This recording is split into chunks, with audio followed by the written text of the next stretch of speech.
Good evening, ladies and gentlemen. This is TVS News at 5 with me, Muhammad Yusuf. Let us begin with our top story. Sarawak Forestry Corporation, or SFC, on Saturday busted an illegal wildlife syndicate in Ulu Sungai Melatai, Bali. Among the items seized include pangolin scales, hornbill feathers, cash and agarwood worth over 50,000 ringgit. 9 foreigners were arrested during the operation carried out in cooperation with Marine Police Region 5 Cebu. All 9 suspects were handed over to the police and the items seized were brought to SFC Cebu office for further action. The case is being investigated under Wildlife Protection Ordinance 1998, Chapter 26. Members of the public with information on any illegal trade or activities of protected wildlife animals can contact SFC's hotline at the number shown. Now, a total of 95 firefighters received the 2021 Excellent Service Award on Monday, April 25th. The ceremony aims to increase the motivation of the recipients to continue to showcase excellent service. Sarawak Fire and Rescue Department Director Datu Kiruddin Rahman attended the event to present the awards to the high performers.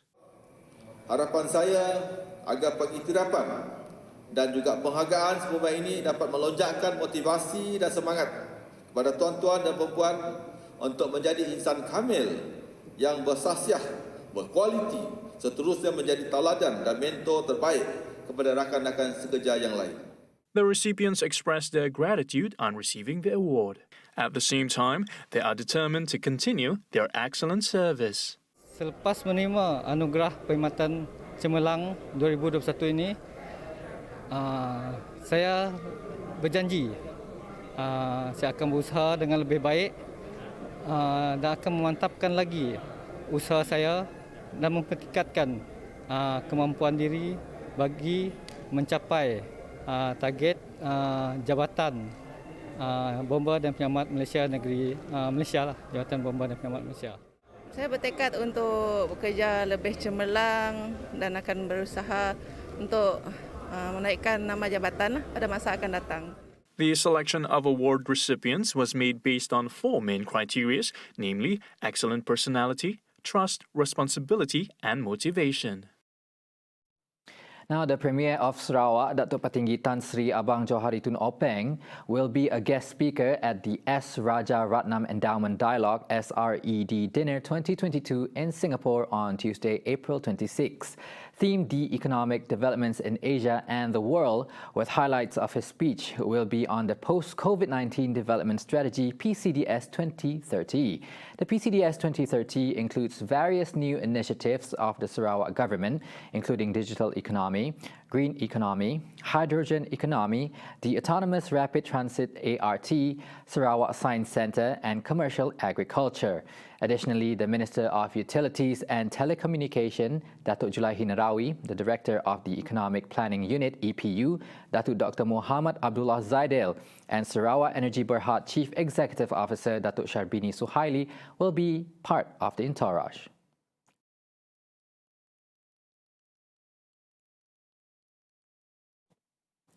Now, 6 men fell victim to a fraud syndicate that offered them job opportunities with high-paying salaries. Sarawak Police Commissioner Datuk Muhammad Azman Ahmad Sapri disclosed that the victims are aged between 19 to 39 years old and were offered jobs in Cambodia. Sama dia syndicate berada di sini, rekrut kita punya warga tempatan, menawarkan pekerjaan di luar negara dan menjanjikan pendapatan lumayan. Dan bila ada persetujuan dibawa ke negara jiran dan tiba di sana dipaksa melakukan kerja yang lain daripada itu sebagai Macau scam. 2 investigation papers have been opened under Section 420 of the Penal Code by the Commercial Crime Investigation Department, CCID. The search continues for 6 victims in Cambodia. Bahagian Rusia Perundangan Jabatan Siasatan Jenayah Komersial Berkeaman akan mengambil tindakan melalui Interpol Berkeaman di bawah Mutual Legal Assistance in Criminal Matters Act 2002 untuk mengesan mangsa-mangsa di Kemboja dan seterusnya menjalankan tanggapan ke atas ejen pekerjaan yang terlibat. In the same development, Azman said Sarawak's 2022 statistics for fraud cases have increased by 27.45% compared to last year. He reminded the public to conduct due diligence on the company involved before accepting any suspicious offers made by any party. Now, the rising commodity and material costs hinder developers' ability to sustain delivery of affordable housing in the state. Sarawak Housing and Real Estate Developers Association, or SHEDA President Augustine Wong said this is in addition to the labour shortage issues faced by the industry. Wong said the labour shortage issue directly impacts and affects a developer's ability to build and complete development projects. He said SHEDA also fully supports the state government's efforts through the Ministry of Public Health, Housing and Local Government to review the cost of housing and real estate developments. According to Wong, developers have been struggling between increasing raw material cost and capped statutory selling prices for affordable housing. He suggested that the local and relevant authorities consider additional finance mechanisms to complement affordable housing initiatives.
Welcome back. Now, the rising commodity and material costs hinder developers' ability to sustain delivery of affordable housing in the state. Sarawak Housing and Real Estate Developers Association, or SHEDA President Augustine Wong said this is in addition to the labour shortage issues faced by the industry.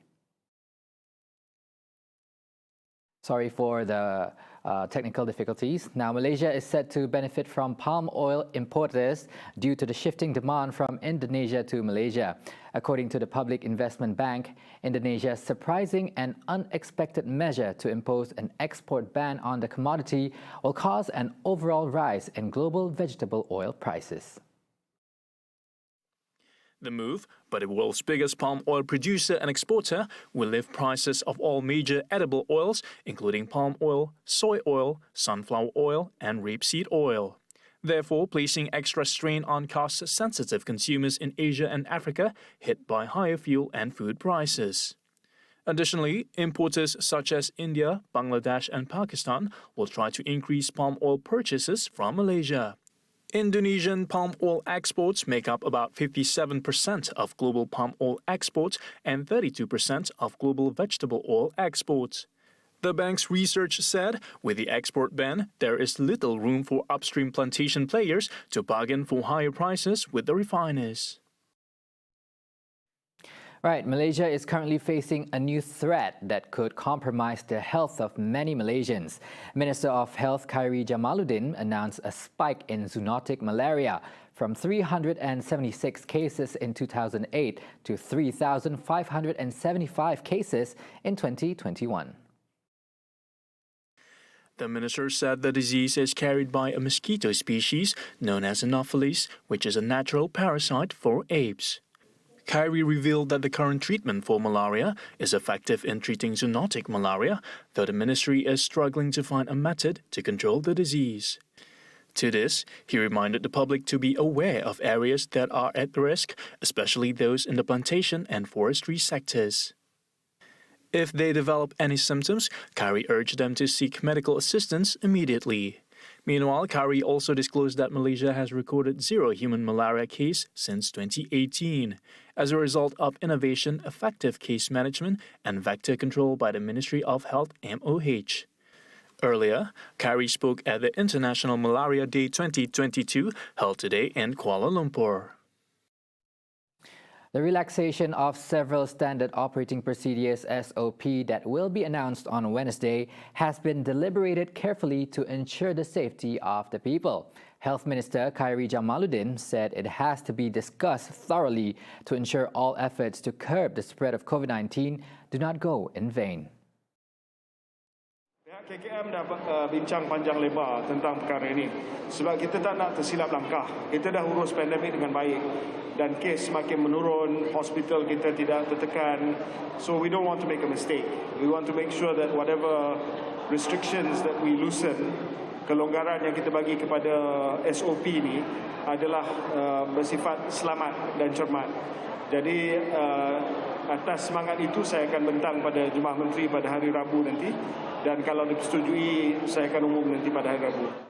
Meanwhile, Khairi said so far, a total of 1,939 individuals had received a second booster shot, with most of them getting the dose on a walk-in basis. Untuk booster ni, kita setakat ini dah bagi 1,939 dos penggalak yang kedua, the fourth dose lah. Ini kebanyakannya adalah walk-in yang telah pergi ke PPV GP untuk mendapatkan dos yang keempat bagi golongan warga emas, terutamanya yang ada comorbidity. And that's all the time we have for TVS News at 5. Join Cheryl Cheminato tonight for TVS Nightline at 11:30 p.m. My name is Muhammad Yusuf. Have a good day ahead.